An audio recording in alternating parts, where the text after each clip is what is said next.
일본 도쿄 2020년 주요 대학 외국어 수강 신청 시스템에서 이상 징후가 포착됐습니다. 수십 년간 부동의 1위였던 영어, 경제 논리로 따라붙던 중국어.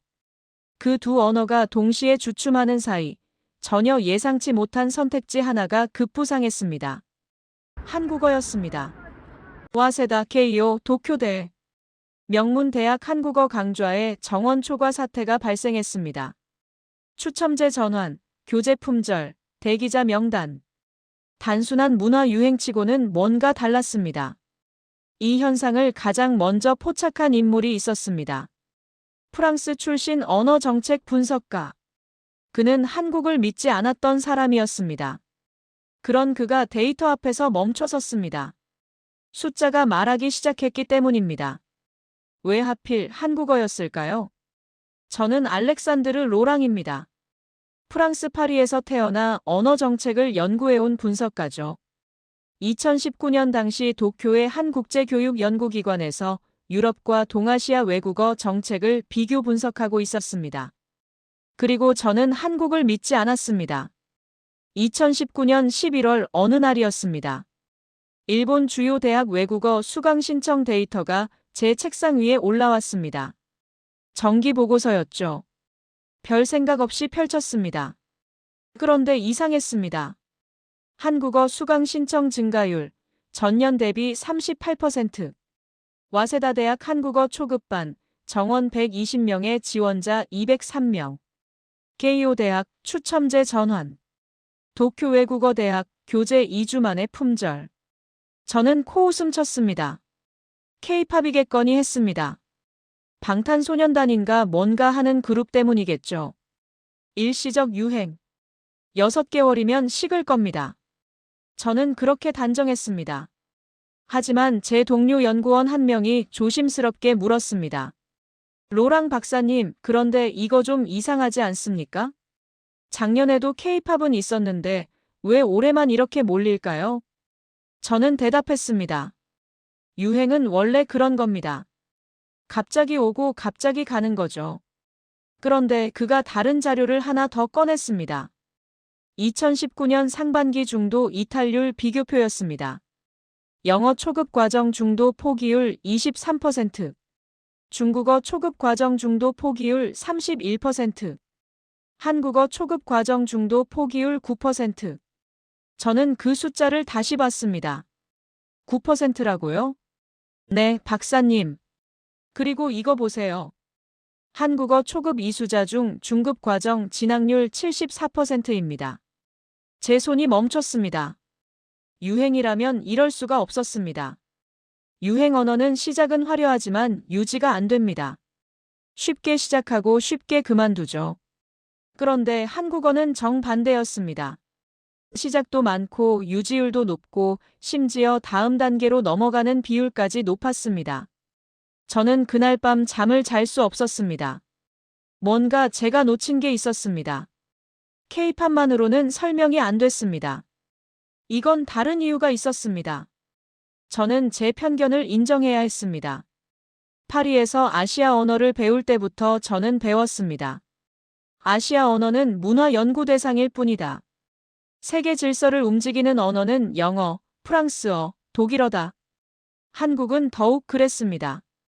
1990년대 후반 아시아 금융위기 때 유럽 언론이 보도한 한국은 구제금융을 받는 취약한 국가였습니다. 경제 규모는 작고 언어 영향력은 제한적이며 문화는 일시적 유행에 가깝다고 평가됐죠. 그게 제 머릿속에 박힌 한국의 이미지였습니다. 그런데 지금 제 앞에 놓인 숫자는 달랐습니다. 저는 다음 날 아침 일찍 연구실로 나갔습니다. 더 많은 데이터를 요청했습니다. 대학별, 학년별, 전공별 상세 분석 자료, 학생 설문조사 원본. 그리고 일주일 뒤 자료들이 도착했습니다. 2019년 12월 초였습니다. 제 앞에는 일본 수도권 주요 대학 5곳의 외국어 강좌 데이터가 쌓여 있었습니다. 총 3년치 추이 분석 자료였죠. 저는 하나씩 펼쳤습니다. 2017년, 2018년, 2019년. 한국어 수강 신청자 수는 매년 증가했습니다. 하지만 더 중요한 건 다른 지표였습니다. 과제 제출률이었습니다. 영어 초급반 평균 과제 제출률 67%, 중국어 초급반 평균 과제 제출률 61%, 한국어 초급반 평균 과제 제출률 89%. 저는 숫자를 의심했습니다. 89%라고요? 이게 맞습니까? 담당 연구원이 고개를 끄덕였습니다. 네, 박사님. 3번 확인했습니다. 저는 다음 자료를 펼쳤습니다. 학기 말 만족도 조사였습니다. 이번 학기 외국어 수업이 도움이 됐습니까? 5점 만점 기준. 영어 평균 3.2점. 중국어 평균 2.9점. 한국어 평균 4.1점. 그리고 학생들의 자유서술 응답이 있었습니다. 저는 그 응답들을 하나씩 읽기 시작했습니다. 처음으로 외국어를 읽을 수 있다는 느낌이 들었습니다. 공부한 만큼 결과가 바로 보였습니다. 이번에는 실패하지 않을 것 같았습니다. 실패하지 않을 것 같았다. 그 문장이 제 눈에 박혔습니다. 왜 학생들은 실패를 두려워할까요? 외국어 공부가 실패의 경험이었단 말입니까? 저는 일본 교육 시스템을 다시 들여다봤습니다. 일본 학생들은 중학교부터 대학까지 영어를 배웁니다. 누적 학습 시간은 1000시간이 넘습니다. 그런데도 대부분은 영어로 말하지 못합니다. 왜일까요? 시험 중심이었습니다. 문법과 독해 위주였죠. 실제 사용 경험은 거의 없었습니다. 배웠지만 쓸 수 없는 언어. 그게 일본 학생들이 경험한 영어였습니다. 저는 유럽에서 라틴어 교육이 무너질 때를 떠올렸습니다. 18세기, 19세기 유럽 학교에서 라틴어는 필수였습니다. 하지만 학생들은 라틴어를 배우면서 좌절했습니다. 왜냐고요? 배워도 쓸 곳이 없었기 때문입니다. 그리고 결국 라틴어는 교육 현장에서 사라졌습니다. 지금 일본에서 비슷한 일이 벌어지고 있었습니다. 영어는 여전히 중요했습니다. 하지만 학생들은 지쳤습니다. 시간을 쏟아도 성과가 안 보이니까요. 중국어는 어땠을까요? 한자라는 장벽이 있었습니다. 발음은 또 다른 장벽이었죠. 성조를 틀리면 의미가 완전히 바뀌었습니다. 학생들은 또 실패할까봐 두려워했습니다. 그런데 한국어는 달랐습니다. 학생들 표현을 그대로 빌리면 시작부터 길이 보인다고 했습니다. 저는 그 말을 쉽게 믿을 수 없었습니다. 언어가 뭐 그렇게 다를까요? 문법도 있고 단어도 외워야 하는 건 마찬가지 아닙니까? 하지만 계속 데이터를 보니 뭔가 있었습니다. 한국어 초급 과정 1주차 진도, 한글 자모 학습, 2주차 진도, 기본 문장 읽기. 영어는요? 알파벳 익히는 데는 금방이지만 단어 읽기는 따로 배워야 합니다. 발음 규칙이 불규칙하니까요. 중국어는요? 한자 하나하나가 그림입니다. 몇천 개를 외워야 기본적인 읽기가 가능하죠. 그런데 한국어는 자모만 익히면 바로 읽기가 가능했습니다. 저는 이해가 안 됐습니다. 정말 그럴까요? 저는 직접 확인하기로 했습니다. 2020년 1월이었습니다. 저는 도쿄 시내 서점에 갔습니다. 한국어 교재를 사러 갔죠. 점원에게 물었습니다. 한국어 초급 교재 어디 있습니까? 점원이 안내했습니다. 요즘 잘 나가서 재고가 별로 없습니다. 저는 교재 하나를 집어들었습니다. 표지에는 이렇게 쓰여 있었습니다. 하루 만에 한글 읽기. 하루 만에요? 저는 코웃음 쳤습니다. 과대 광고겠죠. 그런데 펼쳐보니 정말로 첫 장부터 자모가 나왔습니다. 기역, 니은, 디귿, 리을. 아, 오후. 그리고 조합 방식이 설명돼 있었습니다. 자음 더하기 모음은 글자가 된다. 기역 더하기 아는가. 니은 더하기 아는나. 저는 따라 해봤습니다. 가, 나, 다라. 그리고 다음 페이지에는 이미 단어가 나왔습니다. 나라, 바다, 하늘. 저는 읽을 수 있었습니다. 정말로 읽혔습니다. 저는 놀랐습니다. 프랑스어를 배울 때는 어땠죠? 알파벳을 익히고도 발음 규칙을 따로 배워야 했습니다. 오는 왜 오로 읽히는지, 오이는 왜 와로 읽히는지. 영어는요? 레드는 리드인지 레드인지 문맥을 봐야 알 수 있습니다. 이너프, 도, 스루. 철자는 비슷한데 발음은 다 다릅니다. 중국어는요? 이라는 한자를 보고 칸인지 간인지 알 수 없습니다. 외워야만 압니다. 그런데 한국어는 규칙만 알면 읽혔습니다. 처음 보는 단어도 시도할 수 있었습니다. 저는 그날 밤 교재를 계속 읽었습니다. 이 시간쯤 지났을까요? 저는 기본 문장을 읽고 있었습니다. 저는 학생입니다. 이것은 책입니다. 문법은 아직 몰랐습니다. 하지만 읽을 수는 있었습니다. 저는 충격을 받았습니다. 이건 사소한 차이가 아니었습니다. 학습자에게 성공 경험을 주는 언어였습니다. 저는 학생들의 응답이 이해되기 시작했습니다. 처음으로 외국어를 읽을 수 있다는 느낌이 들었다. 그들은 거짓말을 하지 않았습니다. 정말로 읽을 수 있었던 겁니다. 저는 다음 날 연구실로 돌아와 보고서를 다시 펼쳤습니다. 그리고 한 가지 더 발견했습니다. 학생 설문 중에 이런 응답이 있었습니다. 틀려도 창피하지 않았습니다. 규칙을 알면 다시 시도할 수 있었으니까요. 틀려도 창피하지 않다. 저는 그 문장 앞에서 멈춰 섰습니다. 언어학습에서 가장 큰 장벽이 뭘까요? 두려움입니다. 틀릴까봐 두렵고, 웃음거리가 될까봐 두렵고, 실패할까봐 두려운 겁니다. 그런데 한국어는 그 두려움을 줄여줬습니다. 규칙이 명확하니까 틀려도 다시 시도할 수 있었습니다. 발음이 표기와 일치하니까 부끄럽지 않았습니다. 저는 깨달았습니다. 이 언어는 능력 검증용이 아니라 사용을 전제로 설계됐구나. 학습자를 시험하지 않고 돕는 언어였습니다. 저는 그날 밤 한글의 역사를 찾아봤습니다. 세종대왕 1443년 훈민정음 창제. 그 서문에는 이렇게 쓰여 있었습니다. 나란말싸미 둥귀게 달아 문자와로 서르 사마띠 아니할세.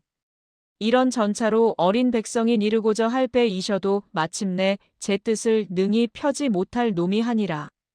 내 일을 위하여 어여삐 너겨 새로 28자를 맹가노니. 사람마다 하야 수빈 이겨 날로 쓰매 편안케 하고자 할 따름이니라. 백성이 쉽게 익혀 날마다 쓰게 하고자. 저는 그 문장을 여러 번 읽었습니다. 580년 전 한 왕이 백성을 위해 만든 문자. 그 문자가 지금 일본 젊은이들의 손에 들어가 있었습니다. 그리고 그들은 말하고 있었습니다. 이번에는 실패하지 않을 것 같다고. 2020년 2월이었습니다. 저는 일본 교육 관계자들과 간담회를 가졌습니다. 한국어 열풍에 대한 현장 의견을 듣기 위해서였죠. 그날 만난 사람 중 한 명이 사토 마사오였습니다. 도쿄 외곽공립고등학교에서 30년 넘게 영어를 가르친 교사였습니다. 당시 50대 후반이었죠. 사토는 한국어 열풍을 못마땅해 했습니다. 그의 첫마디가 이랬습니다. 요즘 아이들은 쉬운 길만 찾습니다. 영어는 어렵다고 도망가고 한국어로 몰립니다. 이게 교육입니까? 저는 물었습니다. 한국어가 쉽다는 건 어떤 의미입니까? 사토가 대답했습니다. 금방 읽을 수 있다잖습니까? 그러니까 아이들이 쉽다고 생각하는 겁니다. 하지만 진짜 언어 실력은 그런 게 아니죠. 저는 조심스럽게 물었습니다. 그런데 선생님, 학생들이 금방 읽을 수 있다는 게 나쁜 건가요? 사토는 잠시 말을 멈췄습니다. 그리고 이렇게 말했습니다. 언어는 인내를 가르치는 겁니다. 어렵고 힘들어도 계속하는 법을 배우는 거죠. 한국어는 그걸 가르치지 못합니다. 저는 더 묻지 않았습니다. 하지만 제 마음속에는 의문이 남았습니다. 언어를 배우는 목적이 인내를 기르는 것일까요? 아니면 소통하는 것일까요? 간담회가 끝나고 몇 주가 지났습니다. 어느 날 제 이메일로 메시지가 하나 왔습니다.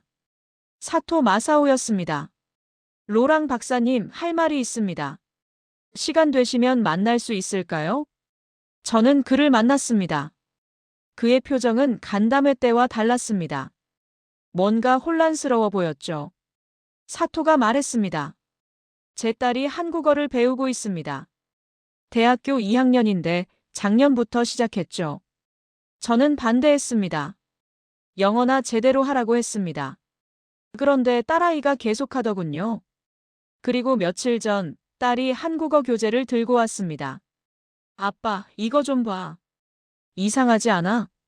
공부하면 바로 읽혀. 저는 처음엔 비웃었습니다. 쉬운 거야. 당연하지.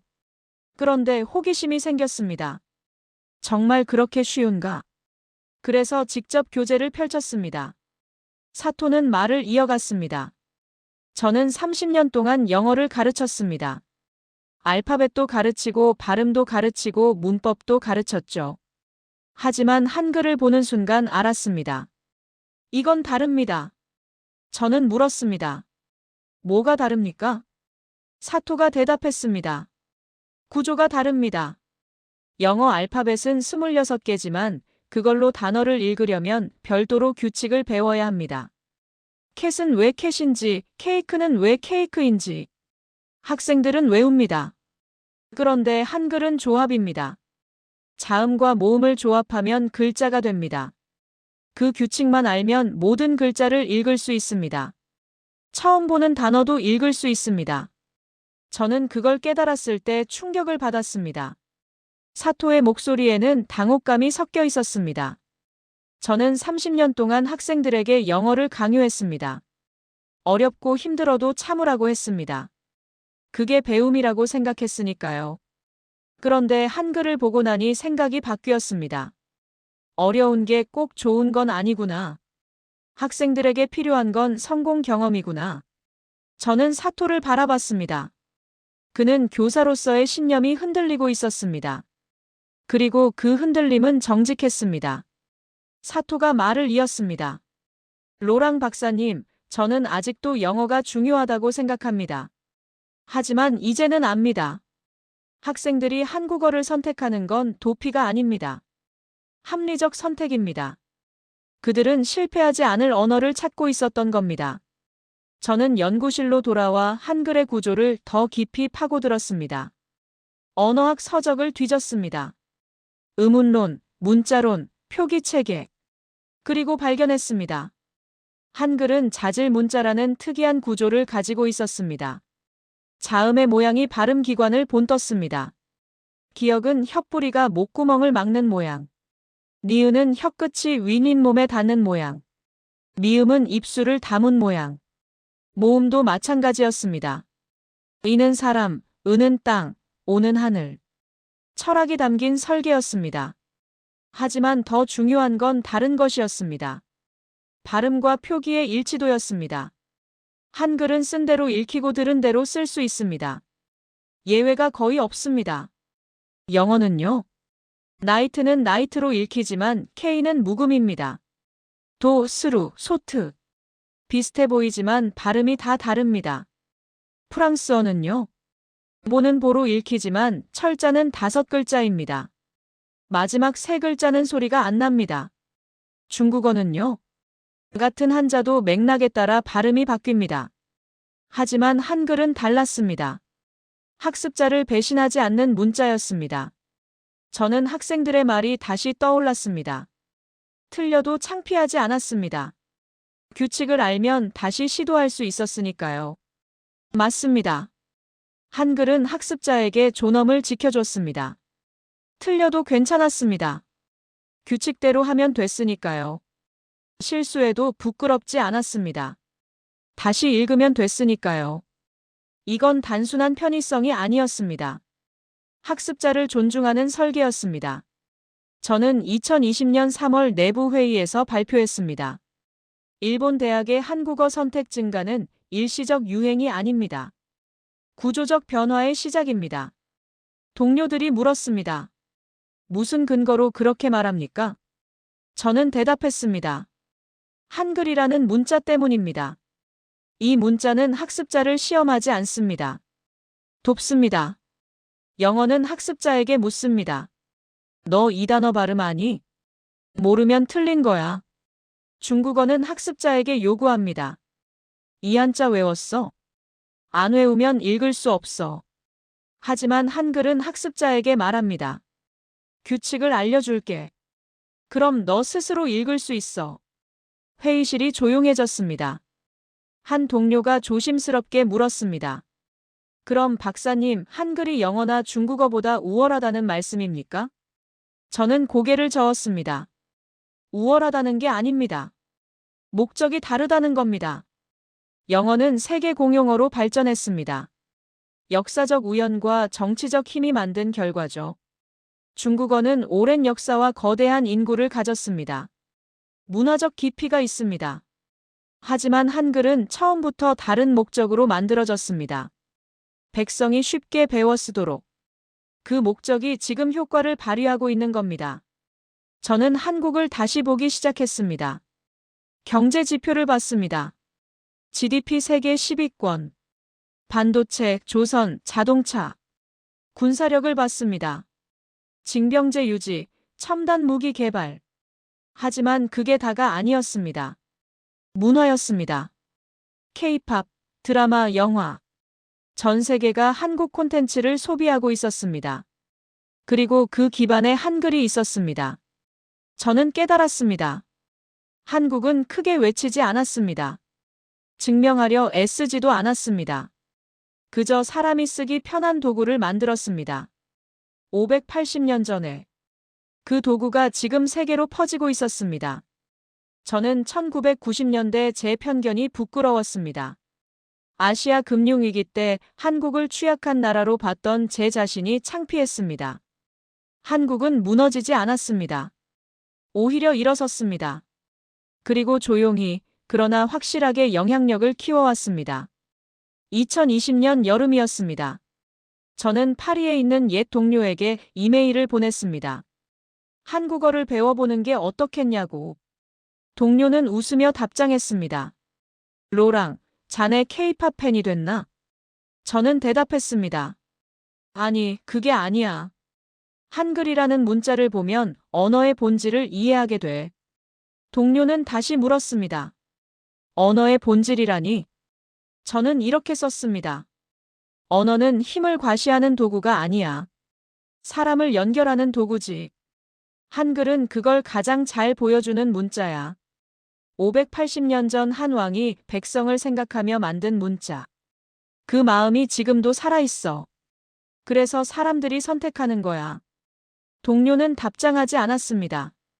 아마 이해하지 못했을 겁니다. 하지만 괜찮았습니다. 저도 처음엔 이해하지 못했으니까요. 2023년이었습니다. 저는 일본 기업 채용 공고 변화를 추적하고 있었습니다. 2020년만 해도 한국어 우대문구는 드물었습니다. 하지만 2023년에는 달라졌습니다. 화장품 업계, 게임 업계, IT 업계, 콘텐츠 업계. 한국어 가능자 우대. 그 문구가 점점 늘어났습니다. 이유는 명확했습니다. 한국과 협업하지 않는 산업을 찾기 어려워졌기 때문입니다. 한국 화장품은 일본 시장을 장악했습니다. 한국 게임은 일본 젊은이들의 스마트폰을 채웠습니다. 한국 드라마는 일본 OTT 플랫폼 상위권을 점령했습니다. 기업들은 깨달았습니다. 한국어를 하는 직원이 필요하다고. 번역기로는 부족했습니다. 미묘한 뉘앙스를 놓쳤고 실시간 소통이 안 됐습니다. 하지만 한국어를 직접 하는 직원은 달랐습니다. 빠르고 정확했습니다. 신뢰를 쌓는 속도도 달랐습니다. 저는 한국어를 선택했던 학생들을 몇 명 인터뷰했습니다. 그중 한 명은 게임 회사에 취직했습니다. 그는 이렇게 말했습니다. 저는 2019년에 한국어를 시작했습니다. 친구들은 쓸데없다고 했죠. 하지만 지금은 제가 팀에서 가장 필요한 사람입니다. 한국 파트너사와 회의할 때 제가 통역합니다. 번역기보다 빠르고 정확합니다. 그리고 무엇보다 신뢰를 얻었습니다. 상대방이 편하게 이야기합니다. 그러면 일이 빨리 풀립니다. 또 다른 학생은 화장품 회사에 있었습니다. 그녀는 이렇게 말했습니다. 처음 한국어를 배울 때 주변에서 물었습니다. 왜 한국어야? 영어나 중국어를 하지. 저는 대답했습니다. 한국어가 재미있어서요. 그런데 지금은 다릅니다. 한국어가 제 무기가 됐습니다. 한국 브랜드와 직접 소통하면서 신제품 정보를 빨리 얻습니다. 그게 회사에 도움이 됩니다. 그리고 무엇보다 저는 성공했습니다. 처음으로 외국어 공부에서 실패하지 않았습니다. 저는 그들의 말에서 공통점을 발견했습니다. 처음으로 외국어가 내 편이 된 느낌이었다. 그 문장이 계속 반복됐습니다. 한글은 그들을 배신하지 않았습니다. 규칙을 지켜줬고 노력한 만큼 결과를 줬습니다. 그래서 그들은 포기하지 않았습니다. 그리고 지금 그들은 성과를 거두고 있었습니다. 저는 최종 보고서를 쓰기 시작했습니다. 2024년 초였습니다. 제목은 이랬습니다. 일본 대학 한국어 선택 증가 현상 분석 유행인가, 구조적 변화인가. 저는 이렇게 썼습니다. 일본에서 나타난 한국어 선택 증가는 단순한 문화 유행이 아니다. 영어와 중국어로 대표되는 기존 외국어 교육에서의 반복된 실패 경험 이후 학습자들이 내린 합리적 선택이다. 한글이라는 문자 체계가 가진 높은 접근성과 학습 효율성이 핵심 요인이며 이는 K-팝이나 드라마 같은 문화 콘텐츠가 제공한 동기와 결합해 지속 가능한 학습 경험을 만들어냈다. 저는 멈췄습니다. 그리고 한 문장을 더 추가했습니다. 한글은 580년 전 세종대왕이 백성을 위해 만든 문자다. 그 설계 철학은 능력 검증이 아니라 사용 편이었다. 그 철학이 21세기 일본 젊은이들에게 도달했고 그들은 선택했다. 실패하지 않을 언어를, 존엄을 지켜주는 문자를. 보고서를 마치고 저는 창밖을 바라봤습니다. 도쿄 거리에는 젊은이들이 걸어가고 있었습니다. 그들 중 몇 명은 한국어를 배우고 있을 겁니다. 한글로 쓰인 가사를 읽고 드라마 자막을 읽고 친구에게 메시지를 보내고 있을 겁니다. 그들은 몰랐을 겁니다. 자신들이 쓰는 그 문자가 얼마나 특별한지. 580년이라는 시간을 건너왔다는 걸. 한 왕의 백성 사랑에서 시작됐다는 걸. 하지만 저는 알았습니다. 한국은 크게 외치지 않았습니다. 증명하려 애쓰지도 않았습니다. 그저 사람을 배려한 도구를 만들었습니다. 그 도구가 시간을 건너 세계로 퍼지고 있었습니다. 조용히, 그러나 확실하게. 저는 더 이상 한국을 작은 나라로 보지 않았습니다. 큰 소리로 자신을 증명하지 않아도 사람의 삶 속으로 들어오는 힘을 가진 나라. 그 힘의 시작은 무기가 아니었습니다. 정치가 아니었습니다. 사람을 배려한 문자 하나였습니다. 그리고 그 선택은 지금도 계속되고 있습니다. 일본에서, 유럽에서, 미국에서 한글을 배우는 사람들이 늘고 있습니다. 그들은 말합니다. 처음으로 외국어가 내 편이 된 것 같다고. 그 말 속에 한글에 진짜 힘이 있었습니다. 사람을 배신하지 않는 문자. 존엄을 지켜주는 언어. 그게 바로 한글이었습니다. 580년 전 세종대왕이 꿈꿨던 그 세상이 지금 펼쳐지고 있었습니다. 백성이 쉽게 배워 날마다 쓰는 세상. 그 세상은 이제 한반도를 넘어 세계로 확장되고 있었습니다. 그리고 저 알렉산드르 로랑은 그 증인이 되었습니다. 이제까지 감동의 대륙이었습니다. 구독과 좋아요가 큰 힘이 됩니다.